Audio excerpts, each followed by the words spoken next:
नमस्कार, Navbharat times online पर आप सभी का स्वागत है। आपके साथ मैं हूं विनीत त्रिपाठी। भारत के लिए आज का दिन किसी राहत से कम नहीं है। कतर में फंसे भारतीय नेवी के 8 पूर्व अफसरों की सजा पर रोक लगा दी गई है। यह भारत की कूटनीतिक जीत कही जा सकती है। पीएम मोदी की कतर के अमीर शेख तमीम बिन हमद अल थानी से मुलाकात और सैकड़ों फोन कॉल्स का ही असर रहा है कि आज भारत को इस मामले में बड़ी जीत मिली है। दाहरा ग्लोबल केस में अपील कोर्ट ने आज फैसला सुनाते हुए पूर्व सैनिकों की सजा कम कर दी है। भारतीय विदेश मंत्रालय ने कहा कि कतर में हमारे राजदूत और अन्य अधिकारी आज अपील कोर्ट में परिवार के सदस्यों के साथ मौजूद थे। हम शुरू से ही उनके साथ खड़े रहे हैं और भविष्य में भी हर तरह की कूटनीतिक और कानूनी मदद देते रहेंगे। लेकिन भारतीय नौसेना के 8 पूर्व अफसरों के साथ ऐसा क्या हुआ था कि वहां उन्हें सजाए मौत की सुनाई गई थी।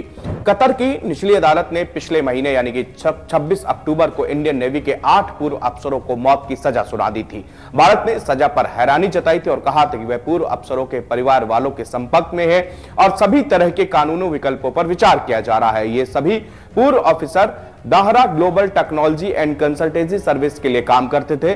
उन्हें अगस्त 2022 में गिरफ्तार किया गया था। नेवी के पूर्व अफसरों को किस मामले में गिरफ्तार किया, उन पर क्या आरोप लगाए, इसे लेकर ना तो कतर की तरफ से कभी कुछ आधिकारिक तौर पर कहा गया और ना ही भारत की तरफ से।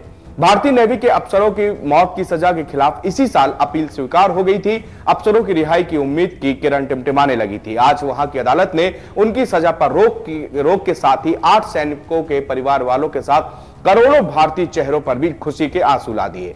कतर में गिरफ्तार 8 पूर्व सैनिकों में captain Navtej Singh Gill, captain Virendra Kumar Verma, captain Saurabh Vashisht, commander Purnendu Tiwari, commander Sugunakar Pakala, commander Sanjeev Gupta और नाविक रागेश शामिल थे। इसी साल दिसंबर की शुरुआत में ही पीएम मोदी ने कतर के शासक अमीर शेख तमीम बिन हमद अल थानी से मुलाकात की थी।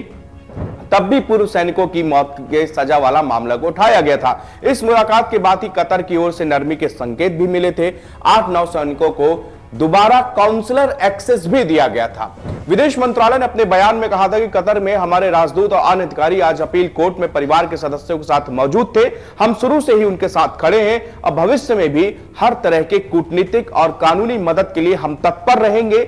इस मामले को कतर के अधिकारियों के सामने भी उठाते रहेंगे। चूंकि इस मामले की कार्रवाई गोपनीय और संवेदनशील है, इसलिए हम कोई और टिप्पणी इस पर करना उचित नहीं होगा। मंत्रालय ने सिर्फ इतना कहा कि पूर्व नौसेना के जवानों से जुड़े मामले में उनकी सजा को कम कर दिया गया है। हालांकि अभी भी पूरा फैसला आने का इंतजार रहेगा।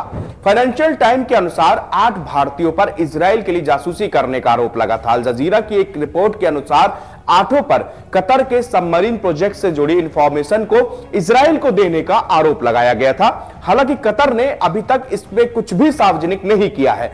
30 अक्टूबर को 8 पूर्व सैनिकों के परिवार वालों ने विदेश मंत्री एस जयशंकर से मुलाकात भी की थी। सूत्रों के मुताबिक भारत कतर को मनाने के लिए तुर्की की भी मदद ले रहा था।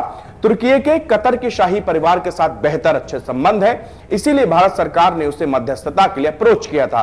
भारत सरकार ने मदद के लिए अमेरिका से भी बात की थी। इसकी वजह यह रही कि रणनीतिक तौर पर अमेरिका की कतर पर ज्यादा मजबूत भी पकड़ है। कतर की इंटेलिजेंस एजेंसी के स्टेट सिक्योरिटी ब्यूरो ने इंडियन नेवी के 8 पूर्व अफसरों को 30 अगस्त सन 2022 को गिरफ्तार किया था। हालांकि भारतीय दूतावास को सितंबर के मध्य में पहली बार इनकी गिरफ्तारी के बारे में बताया गया था। 30 सितंबर को इन भारतीयों को अपने परिवारों के सदस्यों के साथ थोड़ी देर के लिए टेलीफोन पर बात करने की मंजूरी दी गई थी। पहली बार काउंसलर एक्सेस 3 अक्टूबर को गिरफ्तारी के 1 महीने बाद मिला। इस दौरान भारतीय दूतावास के एक अधिकारी को इनसे मिलने दिया गया था।